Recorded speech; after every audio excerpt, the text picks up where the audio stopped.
Как вы все знаете, Николай I был большим любителем женщин.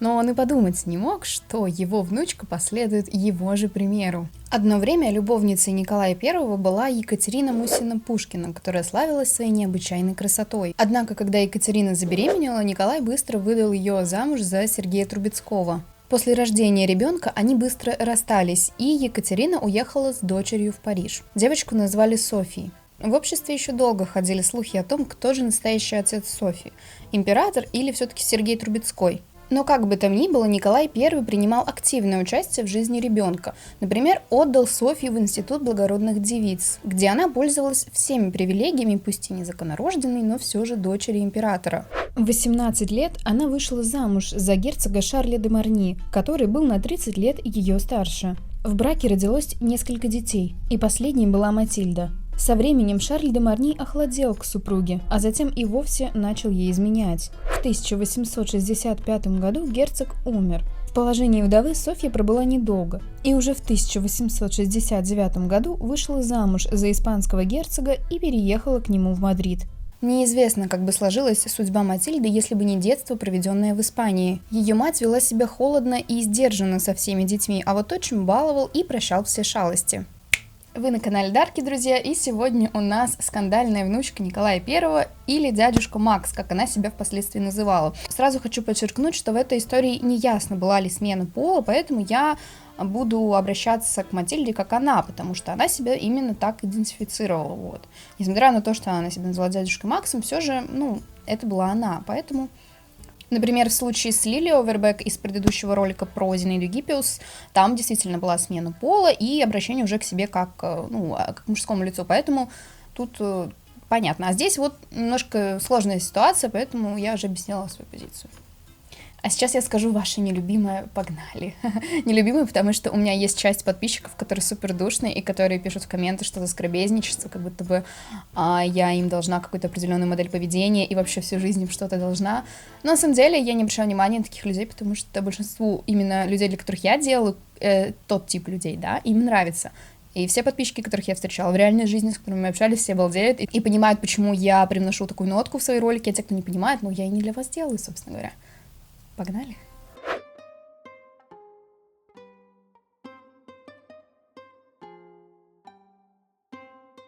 Матильда росла сорванцом, любила озорные игры и терпеть не могла платья. Когда ей было 6, герцог устроил бал для своих приемных детей. В отличие от своей старшей сестры, Матильда наотрез отказалась надевать платье и захотела, как братья, прийти в костюме пажа. Мягкосердечный отчим не смог ей отказать. Когда Матильда подросла, отчим начал учить ее фехтовать и ездить на лошади. Поначалу ее мать закрывала на это глаза, но потом посмотрела и испугалась, что это помешает выгодному браку, потому что Матильда может стать слишком мужественной. После долгих споров и упреков герцог сдался, и в итоге мать наняла для Матильды строгих гувернанток, которые должны были сделать из нее, соответственно, настоящую женщину. Истерики и слезы Матильде не помогли, и вместо любимых бридж ее заставили надеть платье. Я очень ее понимаю, потому что я сама не ношу ни платья, ни юбки, и один раз в жизни я попыталась снять ролик в платье, по-моему, про Жанну Море я хотела снять, и я надела, и мне стало так некомфортно, я даже говорить не смогла. Вы можете себе поверить, насколько часть одежды может повлиять на тебя как на личность. То есть у меня просто рот не раскрылся, когда я была в платье, мне стало некомфортно. Я посмотрела на себя, у меня как будто приступ какой-то удушья начался, то есть у меня, я просто не могу, и я очень понимаю, то есть какое чувство испытывает человек, который не может носить определенного вида одежды, которая смущает тебя. Я считаю, что так нельзя. Как ни парадоксально, отныне собой Матильда могла быть только на балах-маскарадах, когда облачалась в столь любимый ей костюм пажа.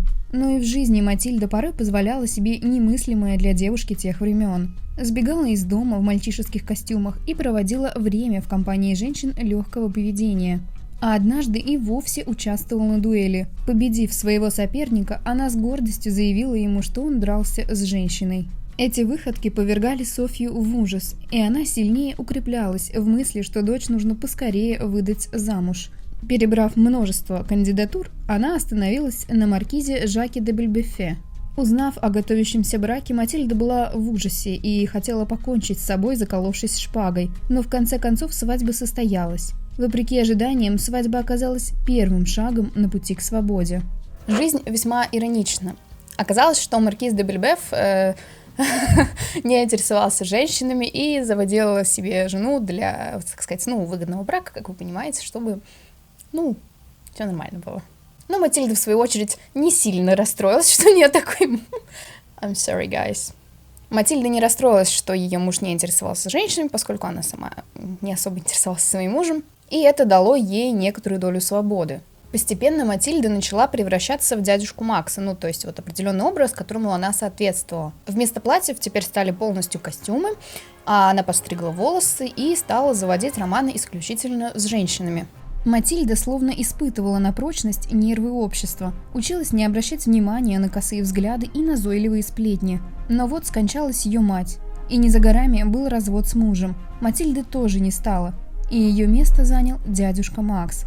Она одевалась и укладывала волосы, как мужчина, курила большие сигары и даже сменила свое дамское имя Матильда на более подходящее и озорное. Лиана де Пужи в прошлом была куртизанкой и, умело влюбляя в себя нужных личностей, проложила себе дорогу в театр. Любила она и женщин, особенно тех, которые могли оказаться ей чем-то полезным. Матильда регулярно присылала ей чеки, покупала самую дорогую одежду и украшения, а взамен Лилия, выполняла любую ее прихоть определенного рода.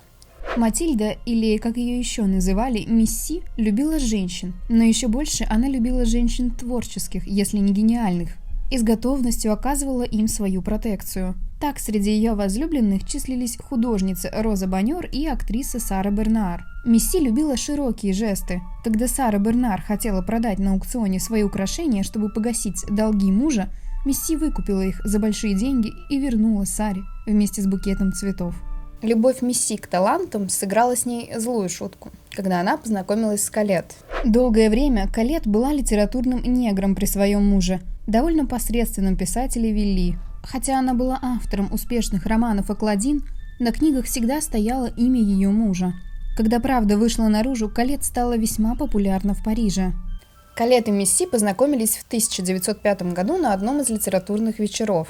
Колетт заинтересовал необычный вид маркизы, одевавшейся как мужчина, а Мисси, в свою очередь, была поклонницей ее творчества. Их роман не заставил себя долго ждать. Мисси была щедра как никогда. Когда Колетт изъявила желание стать актрисой, та арендовала ей на месяц театр и нашла подходящую пьесу. Колетт больше не писала, а играла в театрах и мюзик-холлах. И если раньше Мисси лишь наблюдала за успехом своих любовниц и вовремя оплачивала чеки, то под влиянием Колетт она и сама загорелась желанием выйти на сцену. В 1906 году Мисси дебютировала на сцене, сыграв художника в пантомиме «Цыганка». Цыганку же сыграла Колетт. Даже несмотря на скандал, устроенный бывшим мужем Колетт, пантомима имела успех. Мисси же продолжала применять на себя роль творца и написала свою первую пьесу «Египетский сон». Роль ожившей мумии должна была исполнить Колетт, а роль ученого-археолога Мисси написала специально для себя. Премьера пьесы состоялась в театре Мулен Руж.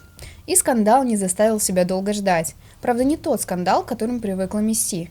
Дело в том, что администрация театра без ее ведома поместила на афишу герб ее рода, что было непростительным оскорблением для ее семьи. Разрыв с семьей был окончательным и бесповоротным. Пресса с готовностью раздула скандал, и на премьере спектакль был освистан. А поцелуй Мисси и Колетт сопровождался насмешливыми комментариями публики. Мисси старалась не обращать внимания на критику, но этот удар восприняла тяжело и на сцену больше не выходила, уступив свою роль другому актеру. Но вместе с этим Мисси продолжала покровительствовать Колетт, знакомила ее с нужными людьми в театральном мире и поддерживала материально. Матильда очень любила романы Колетт и уговаривала ее продолжать их писать, несмотря ни на что. Она даже сняла ей дом для того, чтобы там удобно было творить. Но идиллия по классике не продлилась долго, и однажды Колетт влюбилась в редактора Анри де Жувенеля, а затем объявила об этом всем своим знакомым. Одна из немногих, наверное, счастливых лесбийских историй — это история Анны Листерен Уокер, когда действительно до смерти вместе. И я так подумала, если посчитать, сколько у меня уже роликов и сколько счастливых всего было романов. Кому не помешало окружение, кому не помешало давление общества, это все. Ведь это единица из всех, это жестоко разрушено судеб. Оскар Уайлд. Да, Оскар Уайлд вообще, конечно. Сейчас если бы я снимала, я бы много чего другого добавила, и много писем других добавила бы, тем не менее. Многие, кстати, считают, что Оскар Уайлд сам виноват в своей ситуации с Бози. Ну, я тоже так считаю, что да, он нарвался на рожон специально, но... И еще я, кстати, не считаю, что это была любовь настоящая, потому что Бози нарцисс, и любить он не способен. Ну, нарциссы не умеют любить, это психическое отклонение. Я-то уж точно знаю, потому что я полгода с таким общалась.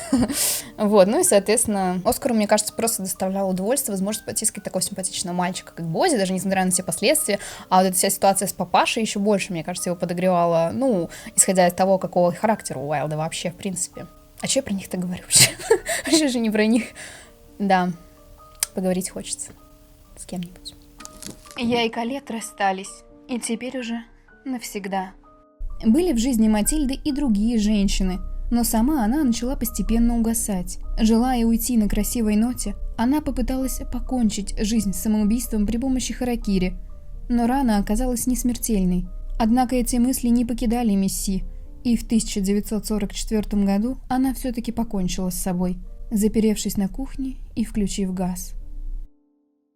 Долгое время история опальной маркизы была забыта, пока в 2018 году на экраны не вышел фильм «Колетт», где ей отводилась немаловажная роль. Так что сейчас ее имя известно не только узкому кругу историков, и в связи с этим не утихают вопросы о ее идентичности. Была ли она женщиной, боровшейся за право любить так, как ей хочется, и того, кого хочется? Или больше она все-таки ощущала себя мужчиной, которому приходилось отстаивать свое право называться таковым, когда другие получали это право с рождения? Пишите в комментариях, что вы думаете об этой истории. Я хочу с вами поделиться еще какими вещами из моей жизни, так как у меня не так часто, если можете это сделать. Ведь вы не читаете меня в Инстаграме. С днем низкой самооценки. Короче, возможно, скоро я смогу отсюда наконец-то переехать, потому что, как видите, мне все сложнее и сложнее выбирать какие-то ракурсы, а сейчас, нет возможности вообще нигде снимать, то есть ситуация такая некомфортная для меня, либо я снимаю без своего прекрасного лица, либо не снимаю вообще, вот. Так что я очень надеюсь, что мне удастся переехать, и, конечно же, вы первые узнаете об этом. Еще у меня очень много планов на этот месяц, я, конечно, не знаю, а вот я вам скажу, я вам спойлерну то, что действительно собираюсь сделать, just a little bit.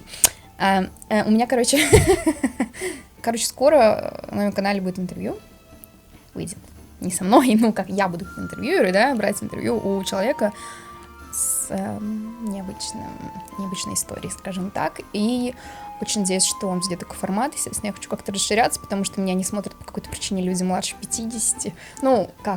Ладно, младше 40, практически. То есть я ничего, кстати, не имею против, я очень люблю свою аудиторию, просто, меня не знают молодые люди, не имеют представления о моем канале, не знают, чем занимаюсь, поэтому нужно что-то более такое современное сделать.